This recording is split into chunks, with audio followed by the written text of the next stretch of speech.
नमस्कार। मैं doctor Sushil Kumar, assistant professor botany, KKPG college Etawah, Uttar प्रदेश।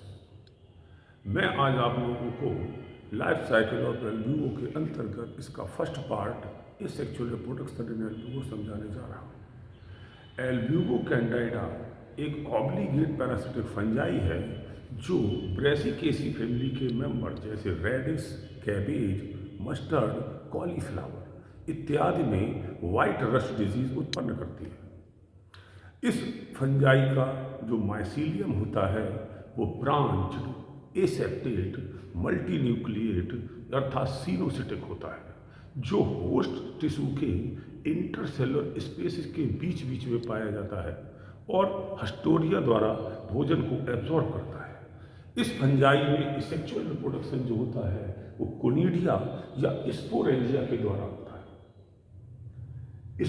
Conidia या स्पोरेंजिया कोनिडियोफोर के ऊपर कतार में पाए जाते हैं। कोनिडियोफोर के निर्माण के समय होस्ट टिश्यू के बीच बीच में उपस्थित इंटरसेलुलर माइसीलियम हस्टोरिया द्वारा भोजन को अवशोषित करके आकार में बड़ा होता है और होस्ट की एपिडर्मिस के नीचे एक दूसरे के पैरेलल अनेकों समानांतर संरचनाएं बनाता है जिनको कोनिडियोफोर कहते हैं। इन कोनिडियोफोर में बहुत सारे न्यूक्लियाई और साइटोप्लाज्म माइग्रेट करना प्रारंभ कर देते हैं, जिससे इनके शीर्ष भाग फूल जाते हैं।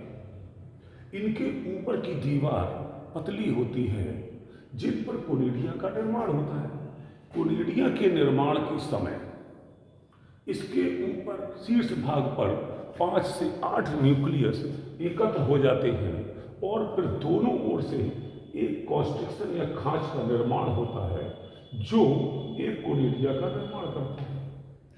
पहले कोनिडिया के नीचे दूसरे कोनिडिया का निर्माण ठीक इसी प्रकार होता है और यह प्रोसेस बार बार दोहराई जाती है, जिससे कोनिडियोफोर के ऊपर कतार में कोनिडिया का निर्माण हो जाता है। इस कतार में ओल्ड कोनिडिया सबसे ऊपर, यंग कोनिडिया सबसे नीचे पाया जाता है। इस क्रम को बेसिटीटल अरेंजमेंट कहते हैं। कोनिडिया के निर्माण के कारण होस्ट की एपिडर्मिस पर दबाव पड़ता है, जिससे वह टूट जाती है और कोनिडिया बाहर निकल आते हैं। बाहर निकलकर ये कोनिडिया हवा में बिखर जाते हैं। इनका जर्मिनेशन या अंकुरण उचित स्थान पर गिरने के पश्चात होता है।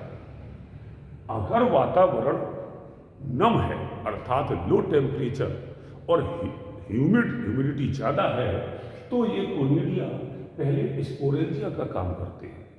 इसके सारे न्यूक्लियाई अर्थात 5 से 8 न्यूक्लियस कुछ यूनिन्यूक्लिएट खंडों में बट जाते हैं। कुछ समय पश्चात प्रत्येक खंड एक बाइफ्लैजिलेट जूस्पोर का निर्माण करता है।